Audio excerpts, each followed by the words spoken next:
어릴 적엔 엄마 엄마 하며 매달리던 아이가 이제는 눈도 마주치지 않고 말 한마디에도 버럭 짜증을 냅니다. 하루라도 연락이 없으면 혹시 무슨 일인가 걱정이 되었다가 막상 전화하면 퉁명스러운 목소리에 마음이 덜컥 무너집니다. 엄마, 나 바빠. 이따 전화할게. 그 말은 이따금 오지도 않고 혼자 앉은 저녁 식탁은 자꾸 쓸쓸해집니다. 부처님께서는 말씀하셨습니다. 자식은 머무는 인연이 아니라 지나가는 인연이다. 그 인연을 오래 쥐려 할수록 마음의 그릇이 깨지느니라. 우리는 사랑을 줬을 뿐입니다. 밥을 해주고 밤새 열을 식혀주고 학원비를 아껴보내며 가슴으로 키웠습니다. 하지만 그 사랑이 당연한 것이 되어 돌아올 때, 감사 대신 무심함이 돌아올 때 그대의 마음은 부서질 듯 서운하지요. 이 서운함은 사랑의 끝이 아니라 마음이 지금 나를 알아봐줘 하고 속삭이는 소리일지도 모릅니다. 그대여, 혹시 그 마음을 억누르고 참는 대신 잠시 마주 앉아 들어줄 수는 없겠습니까? 나는 왜 이렇게 외로운가? 저 아이는 왜 나를 소홀히 하는가? 그 질문보다 더 깊은 질문이 있습니다. 나는 지금 어떤 마음을 바라보고 있는가? 자식의 싸가지 없는 말투가 아니라 그 말투에 상처받은 내 마음을 먼저 따뜻하게 안아주어야 할 때입니다. 마음을 내려놓는다는 건 무시당해도 참는다는 뜻이 아닙니다. 상처 입은 나를 먼저 바라보고 그 감정을 그 자리 그대로 두는 수행입니다. 자식은 고쳐야 할 대상이 아니라 내 마음의 거울일지도 모릅니다.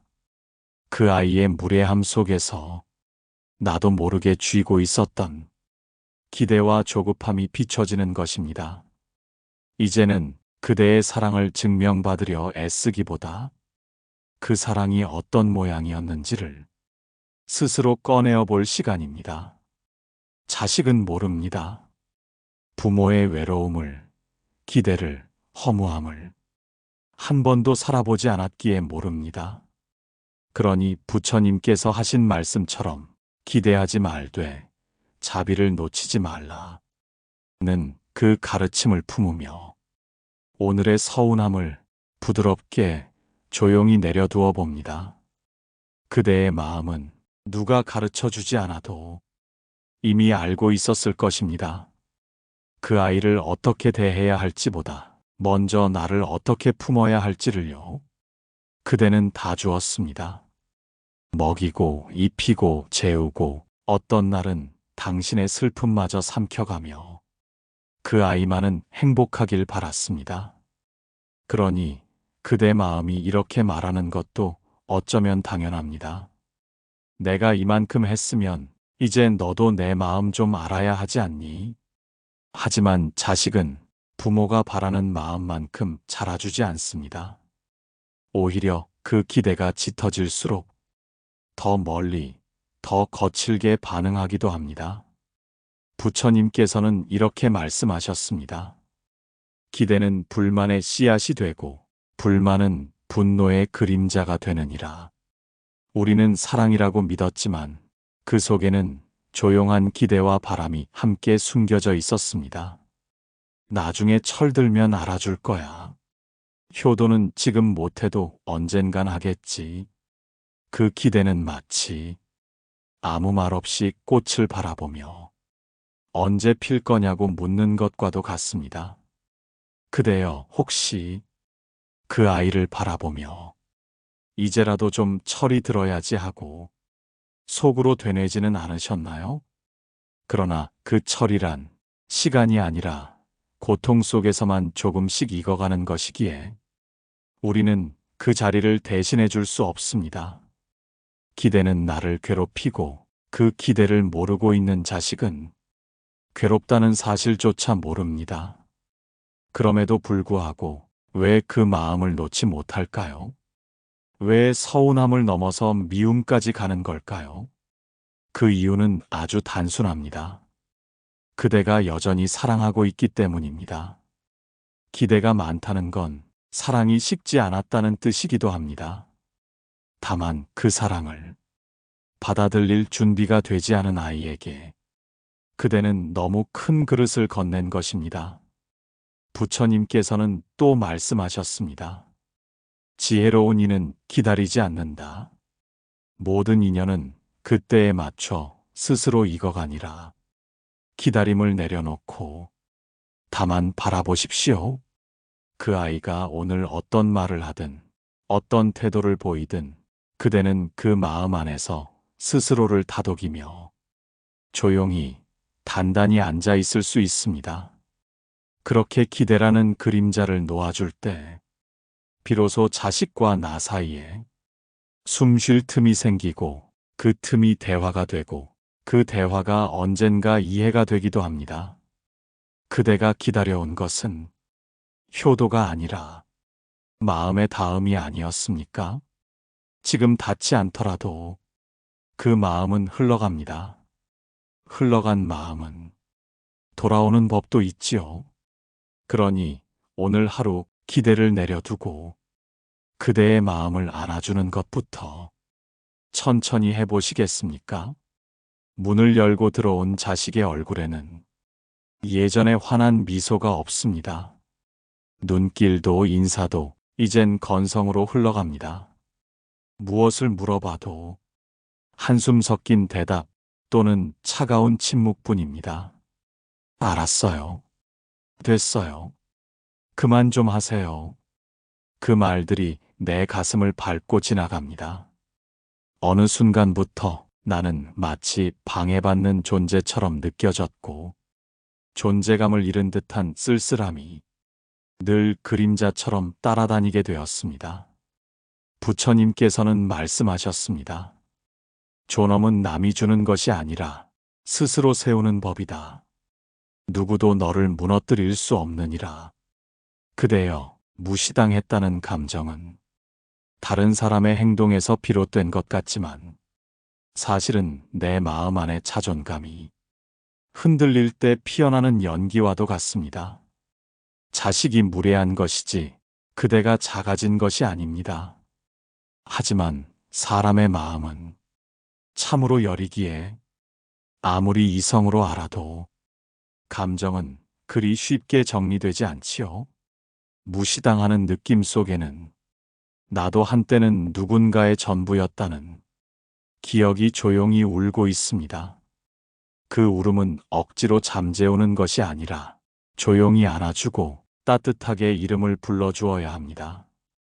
그래, 나 참 서러웠구나. 내가 그 아이에게 이토록 무시당했다 느낄 만큼 마음이 간절했구나. 그렇게 말입니다. 존엄은 외침이 아닙니다. 누군가에게 나를 알아달라 소리치는 것이 아니라 내가 나를 알아주는 그 순간 비로소 조용히 세워지는 것입니다. 부처님은 또 이렇게 말씀하셨지요. 자신을 아는 이가 세상에서 가장 지혜로운 이다. 자식을 탓하기보다 무시당했다고 느낀 그 마음 안에 오랜 그리움과 슬픔이 깃들어 있음을 먼저 알아차릴 때 그 마음은 서서히 풀리기 시작합니다. 그대는 결코 무시당할 사람이 아닙니다. 다만 자식이 아직 그 존엄을 볼 눈을 갖추지 못했을 뿐입니다. 그러니 오늘 그대의 마음을 무너뜨리는 말보다 그대의 마음을 세워주는 침묵을 선택해 봅니다. 그 침묵은 도망이 아니라 가장 깊은 존엄의 자리입니다. 어느 날은 참으려 해도 참아지지 않습니다. 그 아이의 말투, 행동, 무심함에 도무지 가만히 있을 수 없게 됩니다. 너 지금 누구한테 그렇게 말하니? 내가 너 어떻게 키웠는데? 말이 나온 뒤엔 또 한 번 더 서러움이 밀려옵니다. 화가 났는데 그 화를 내고 나니 더 미안하고 내가 너무했나 싶어 스스로를 자책하게 됩니다. 부처님께서는 말씀하셨습니다. 화는 바깥에서 오는 듯 보이나 실은 스스로 품은 불이 가장 먼저 자신을 태우느니라. 그대여, 그 화는 옳고 그름의 문제가 아니라 사랑받고 싶었던 내 마음이 제대로 표현되지 못해 엉켜버린 내면의 언어일지도 모릅니다. 자식이 무례하게 굴 때 우리는 참을 수 없을 만큼 속상하고, 그러다 문득 내가 이 아이한테 왜 이러지 하고 스스로에게 묻곤 하지요. 하지만 그 화는 부끄러움이 아닙니다. 그대는 단지 그 아이가 나를 좀 알아봐 주기를, 그 아이가 나를 다시 존중해 주기를 소망했을 뿐입니다. 그리고 그 마음이 외면당하고 오해받고 짓밟힐 때 화라는 옷을 입고 튀어나온 것입니다. 부처님께서는 또 이렇게 말씀하셨습니다. 화를 억누르지 말고 그 안에 담긴 마음을 들여다보라. 그러면 화는 스승이 되어 너를 너에게로 데려다 주리라. 화를 다스리는 것은 화내지 않는 것이 아닙니다. 그 화를 낸 나를 먼저 다정하게 바라보는 것입니다. 그래, 네가 너무 속상했구나. 그만큼 외롭고 그만큼 지쳤구나. 이렇게 말 걸어줄 때 우리의 분노는 차츰 풀어지기 시작합니다. 자식에게 한 말은 때로는 후회로 남을지 몰라도 그 감정을 억지로 눌러두는 것보다 스스로를 따뜻하게 바라보는 순간이 더 깊은 전환을 가져옵니다. 그러니 오늘 그대가 화를 냈다면 그것마저도 괜찮습니다. 그 화가 말해주는 내면의 목소리를 듣고 그 마음을 다독이는 시간을 가지면 그대는 다시 자비의 자리로 되돌아올 수 있습니다. 분노가 머무는 자리에 이해가 자리하면 그 이해는 언젠가 용서로 피어날 것입니다. 아이는 방에 있고 나는 거실에 앉아 있습니다. 문 하나 사이인데 건너가기 힘든 강처럼 느껴질 때가 있습니다. 같은 식탁에 앉아도 밥은 함께 먹지만 마음은 따로 흘러갑니다.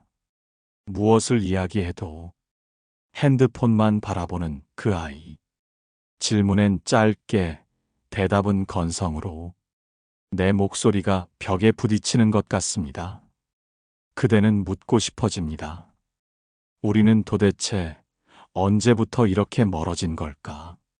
부처님께서는 말씀하셨습니다.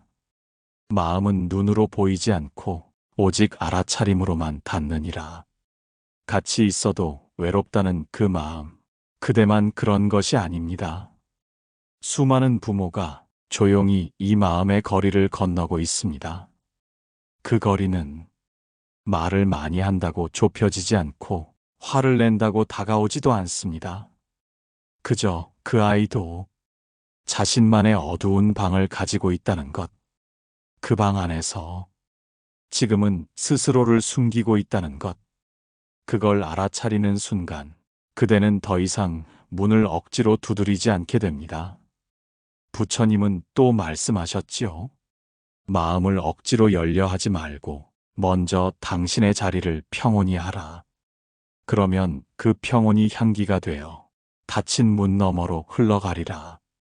말을 건네지 않아도, 눈을 마주치지 않아도 그대의 평온한 마음은 아이에게 전달될 수 있습니다.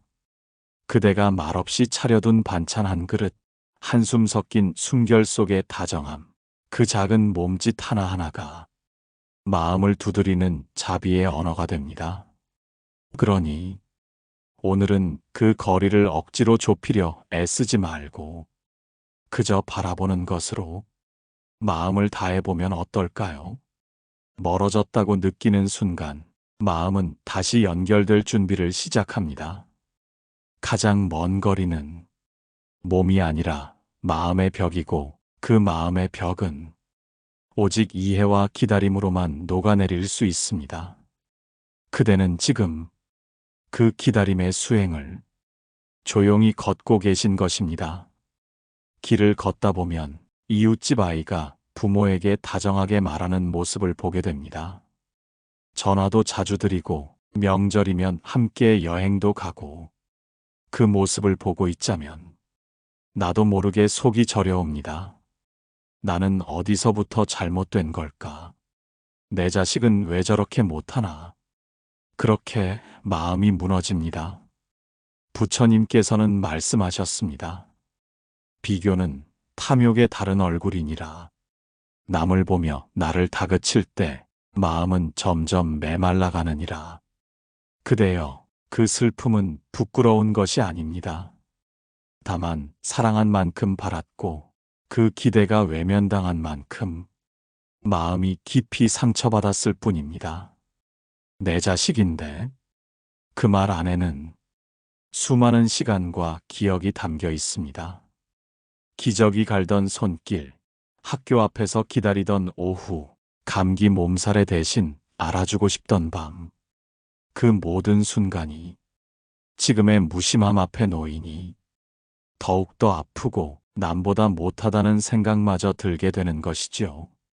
그러나 부처님께서는 또 이렇게 말씀하셨습니다.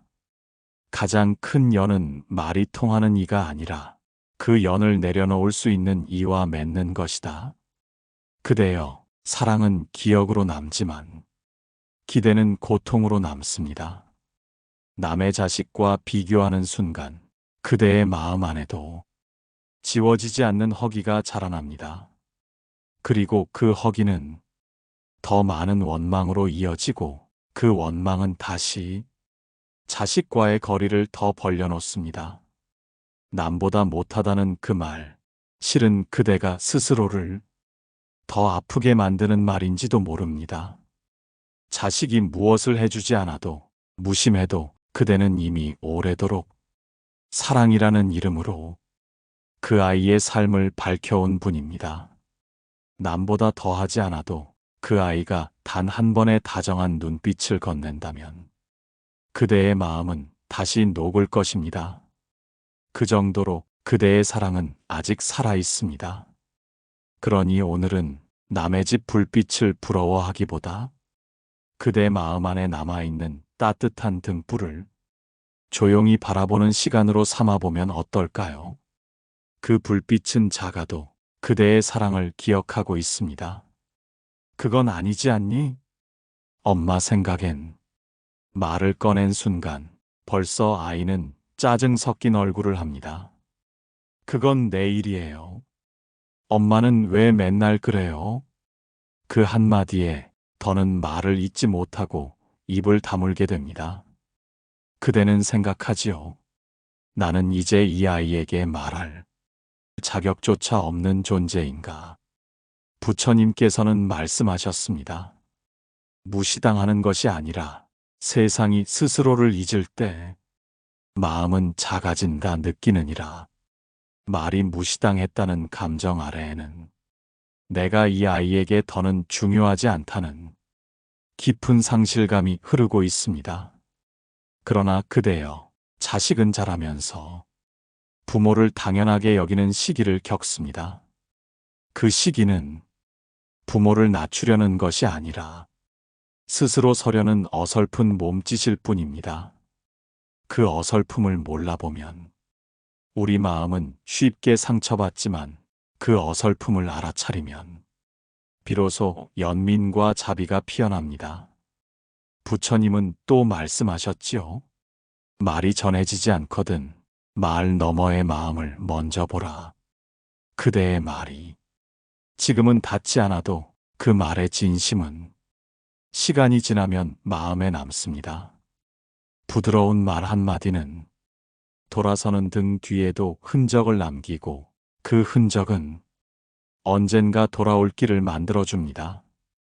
지금은 아이가 귀를 닫고 마음을 닫은 것 같지만 그 안에도 언젠가는 그대의 말이 씨앗처럼 피어날 날이 있습니다. 그러니 지금은 말을 전하려 애쓰기보다 그 말의 진심을 지키는 일에 마음을 더 기울여 봅니다.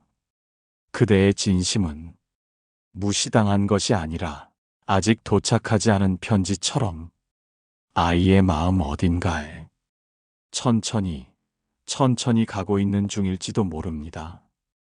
오늘은 그 편지가 잃어버려지지 않도록 그 마음을 조용히 다독여주는 날로 삼아보면 어떨까요? 젖을 물리고 밤잠을 설쳐가며 차가운 발을 감싸 안던 날들, 학원비 마련하려 허리띠를 졸라매고 몸이 아파도 병원은 늘 나중이었습니다. 그 아이만은 남 부럽지 않게 자라길 바랐기에 그 모든 수고를 기꺼이 당연한 사랑이라 여겼습니다. 하지만 시간이 흘러 그 아이는 이제 내 마음을 모르고 그 헌신을 이야기하면 그걸 왜 자꾸 말해요?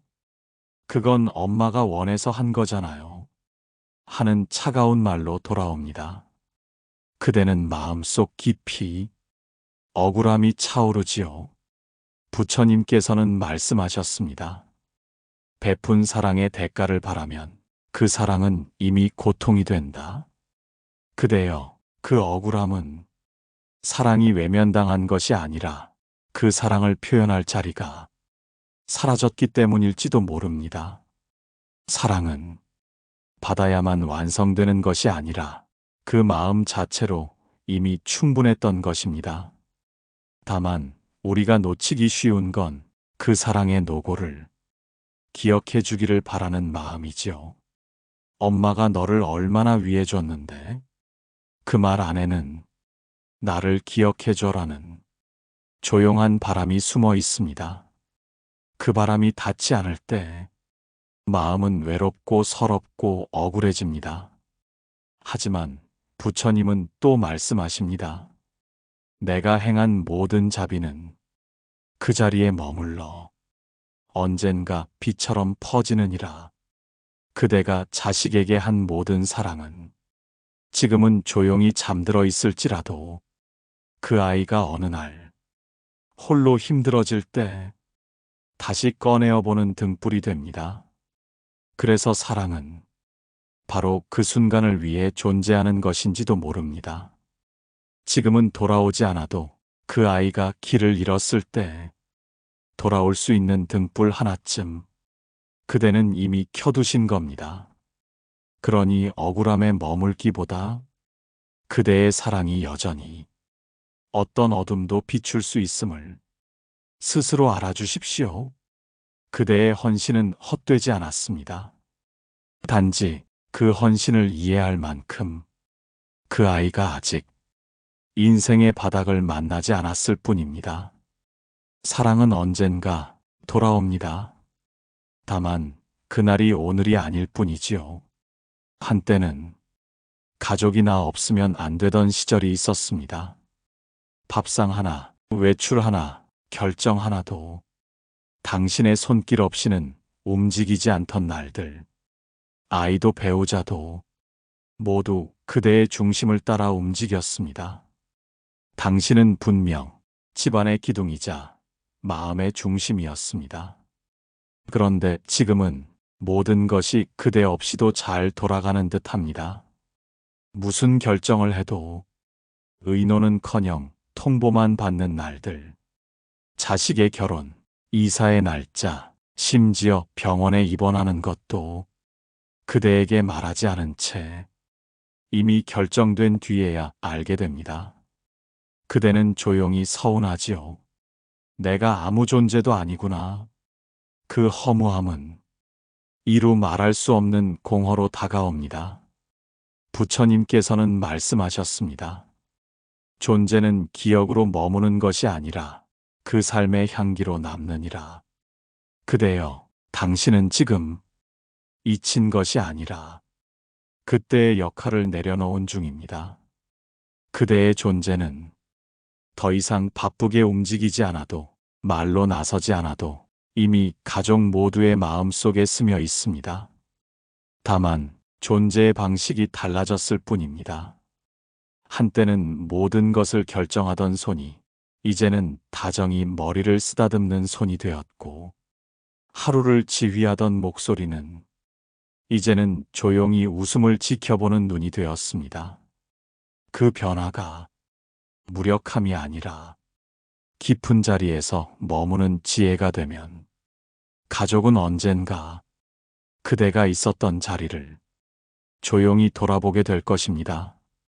부처님은 또 이렇게 말씀하십니다. 그대의 마음을 다 쓰고 나면 그대는 남은 자리에서도 향기처럼 머무느니라. 존재란 드러날 때만 빛나는 것이 아닙니다. 가장 깊은 존재는 보이지 않아도 모두가 느끼는 자리입니다. 그대는 이미 그 자리에 계십니다. 지금 당장은 존중받지 못하는 듯 느껴질지 몰라도 그대의 존재는 시간이 흐를수록 더 또렷이 드러납니다. 오늘은 그 마음을 억지로 인정받으려 하지 마시고 그저 스스로를 향해 나는 여전히 여기에 있다고 작은 인사를 건네보면 어떨까요? 그 한마디가 그대를 지키는 힘이 될 것입니다. 처음엔 서운했습니다. 그러다 화가 났고 다시 미움이 올라오고 이제는 그 모든 감정 위에 그저 지침이라는 단어만 남았습니다. 어떻게 해도 안 되는구나. 이 아이는 나와 마음이 닿을 생각이 없구나. 그런 생각이 하루에도 몇 번씩 올라옵니다. 문득 모든 걸 포기해버리고 싶어집니다. 말도 안 하고 기대도 안 하고 이제는 마음마저 닫아버리고 싶어집니다. 부처님께서는 말씀하셨습니다. 포기는 버림이고 내려놓음은 품음이라. 포기는 등을 돌리는 것이고 내려놓음은 등을 토닥이는 것이니라. 그대여, 지쳤다는 그 마음 안에는 사실 아직 사랑이 남아있다는 증거가 있습니다. 정말 마음이 식었다면 지치지도 않습니다. 기대하지도 않고 서럽지도 않을 테니까요. 그대가 지금 느끼는 지침은 그만큼 오래도록 품어왔다는 뜻입니다. 하지만 이제 기대가 아니라 마음을 쉬게 할 때가 되었습니다. 기대하지 않는다는 건 무심함이 아니라 그 아이의 삶을 그대로 두겠다는 자비입니다. 부처님은 또 말씀하셨지요. 내가 너를 돕고자 할 때 너의 그릇을 먼저 보라. 넘치게 채우면 흘러내리듯 사랑도 때를 알아야 하느니라. 지금은 그 아이의 그릇이 그대의 사랑을 받을 준비가 되지 않았을 수도 있습니다. 그러니 그대의 사랑을 억지로 밀어넣기보다 그 자리에 조용히 두는 것으로도 충분할지 모릅니다. 기대는 줄이고 관심은 거두지 않고 애씀은 멈추되 사랑은 놓지 않는 것. 그게 바로 내려놓음이라는 수행입니다. 그대여, 지쳐있는 지금이야말로 그 수행을 시작할 시간입니다. 기대하지 않음으로써 마음이 무뎌지는 것이 아니라 그 마음이 비로소 더 넓어질 수 있는 길이 열립니다. 오늘 하루만이라도 무언가를 바라지 않고 그저 그 아이가 있는 그대로 살아있음을 고요히 바라보는 연습을 해보면 어떨까요? 그대의 마음도 그 아이의 삶도 서로 멀지 않게 그렇게 다시 숨결을 나눌 수 있을지도 모릅니다. 그래도 부모인데, 그래도 자식인데, 그 말은 마치 우리를 묶어두는 낡은 밧줄 같습니다. 그대는 부모로서 끝없이 참고 양보하고 이해하려 애써왔습니다. 하지만 자식이 그 사랑을 모를 때 그 무게는 더 이상 사랑이 아니라 억울함이 됩니다. 나는 그래도 부모인데 그 말은 마음의 등줄기를 죄어오는 고요한 통증이기도 합니다. 부처님께서는 말씀하셨습니다.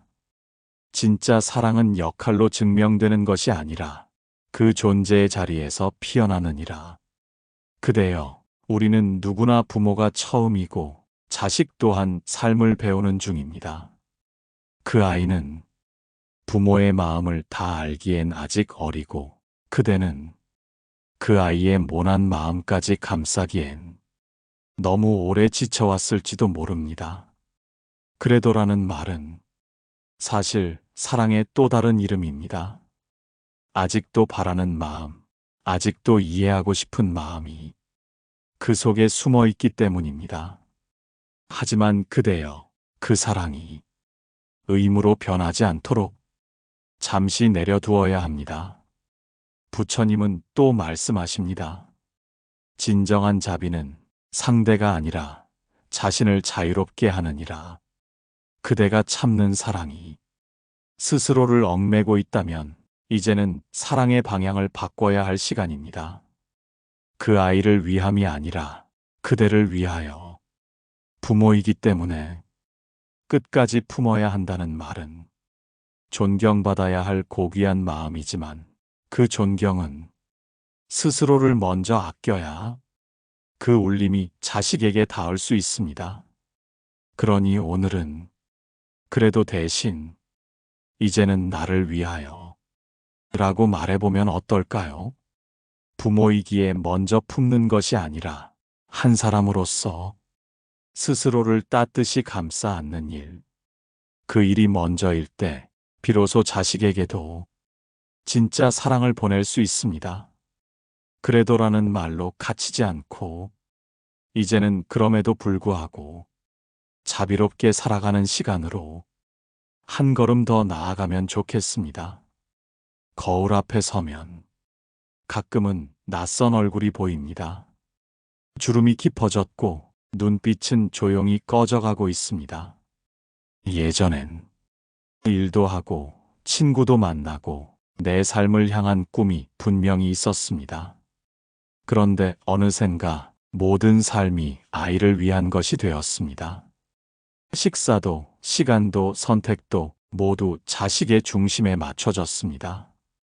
그러다 보니 정작 나는 나를 어떻게 아껴야 할지, 어떻게 쉬어야 할지 잊고 살게 되었습니다.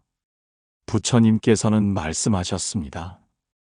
가장 큰 착각은 사랑을 자신 밖에서만 찾는 것이니라. 그대여, 그동안 참 오래도록 누군가를 위해 살아오셨습니다. 하지만 이제는 그 중심을 바꾸어야 할 때입니다. 자식을 위한 삶에서 자신을 위한 삶으로 이제 그대가 그대 자신을 돌보지 않는다면 누구도 그 마음을 대신 안아줄 수 없습니다. 나는 누구였을까? 그 물음은 슬픔이 아니라 다시 나를 찾으려는 깊은 자각입니다. 부처님은 또 말씀하십니다. 자신을 잃고 자식을 얻으려 하면 그 누구도 온전히 남지 않느니라. 자식도 부모도 모두 각자의 길을 가야 합니다. 그 길 위에서 서로 스쳐가고 또 만나고 때로는 멀어지기도 합니다. 그러니 이제는 그대 자신을 위해 다시 걸어야 합니다. 지금부터라도 작은 기쁨을 찾아보십시오. 창문 너머 햇살, 찻잔 속 따뜻한 김, 오랜만에 듣는 옛 노래 한 소절. 그 모든 것이 그대를 위한 삶의 언어입니다. 자식은 그 자리에 있게 두고 그대는 다시 그대 자신의 품으로 돌아오십시오. 그 품은 오래 기다려온 쉼의 자리입니다. 수없이 실망하고 수없이 다짐했습니다. 다시는 기대하지 말자. 이제는 마음 주지 말자. 하지만 그 마음은 결코 차갑게 굳지 않았습니다. 자식이니까, 내 아이니까 조금만 달라져도 다시 마음이 열리고 다시 사랑이 스며듭니다. 그대여, 그 마음은 약한 것이 아니라 지극히 부드럽고 지혜로운 마음입니다. 그러나 이제는 그 사랑을 바깥으로 흘리기보다 그대 자신에게로 천천히 돌려야 할 시간입니다. 부처님께서는 말씀하셨습니다. 온 세상을 돌아도 결국 나를 쉬게 할 자리는 내 안에만 있느니라. 자식이 알아주지 않아도 괜찮습니다. 이해하지 못해도 괜찮습니다. 그대는 이미 그 아이에게 줄 수 있는 모든 것을 진심으로 다 주셨습니다. 이제는 받으려 하지 않아도 괜찮습니다. 기다리지 않아도 괜찮습니다. 다만 그 모든 마음을 다시 나에게로 돌려 내가 나를 위로하고 내가 나를 안아주는 시간만이 진짜 치유의 문이 됩니다. 부처님은 또 이렇게 말씀하십니다. 스스로를 귀하게 여기는 이는 세상의 모든 소외에서 벗어나리라. 그대여, 자식이 아니라 그대를 가장 먼저 귀하게 여기십시오. 그대의 하루가 무의미하다고 느껴질 때에도 말없이 눈물 삼키는 날에도 부처님께서는 조용히 속삭이고 계십니다. 너는 이 세상에 단 하나뿐인 존재이니라. 너의 외로움은 지나가는 구름이고 너의 마음은 여전히 향기롭도다. 이제는 바라지 말고 다만 머무르십시오. 그 마음 그대로 고요히 따뜻히 머무르십시오. 그리하여 마침내 누구의 딸도 누구의 엄마도 아닌 그대 자신으로서 하루를 시작하시기를 바랍니다. 그때 비로소 세상과의 화해가, 자식과의 평화가 그대 마음 안에서 고요히 시작될 것입니다. 이 긴 여정 속에서도 결국 손을 잡아줄 이는 바로 내 마음이었습니다. 여러분의 하루가 거룩한 쉼이 되기를, 고요한 안식이 되기를, 부디 오늘도 그대 자신에게 귀 기울이시기를